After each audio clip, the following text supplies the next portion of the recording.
అందరికీ హాయ్ అండి. Welcome to Sakhi sweet home. ఈరోజు వీడియో ఇలా బ్రెడ్ ఎప్పుడైనా మిగిలిపోయినప్పుడు ఇలా చేసి పెట్టండి. ఎక్కువ రోజులు నిల్వ ఉంటుంది. చిన్న చిన్న స్నాక్స్లోకి యూజ్ చేసుకోవచ్చు. బయట కొనకుండా ఇంట్లోనే ఇలా రెడీ చేసి పెట్టుకుంటే చాలా బాగుంటుంది. ఇలా ఎప్పుడైనా పెద్ద ప్యాకెట్ బ్రెడ్ తెచ్చినప్పుడు లాస్ట్కి మిగిలిపోతాయి కదండి, అలాంటప్పుడు కానీ ఇలా చేసి పెట్టుకోవచ్చు. లేదా బ్రెడ్ తినకుండా మిగిలిపోయినా కానీ ఇలా చేసుకోవచ్చు.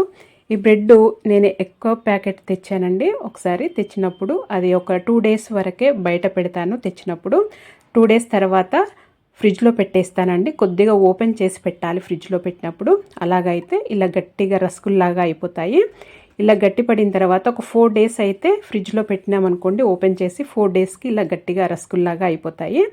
అప్పుడు గట్టిగా అయిన తర్వాతనే తీసి ఇలా మిక్సీ జార్లో చిన్నగా తుంచి వేసుకొని ఆన్ ఆఫ్ చేస్తూ మిక్సీ పట్టుకోవాలండి. ఇలా పౌడర్ లాగా బ్రెడ్ క్రమ్స్ ఇంట్లోనే చేసుకోవటం వల్ల బయట కొనకుండా ఇవి స్నాక్స్లోకి ఏ స్నాక్స్లోకైనా యూజ్ చేసుకోవచ్చు. చాలా క్రిస్పీగా వస్తాయి. ఈ బ్రెడ్ క్రమ్స్ వేసి ఏవైనా స్నాక్స్ చేస్తే ఆలూ టిక్కా అలాంటివి చేసినప్పుడు మన ఛానల్లో బిఫోర్ వీడియో ఆలూ టిక్కా ఉంది చూడండి, దాంట్లో ఇదే పౌడర్ యూజ్ చేశాను.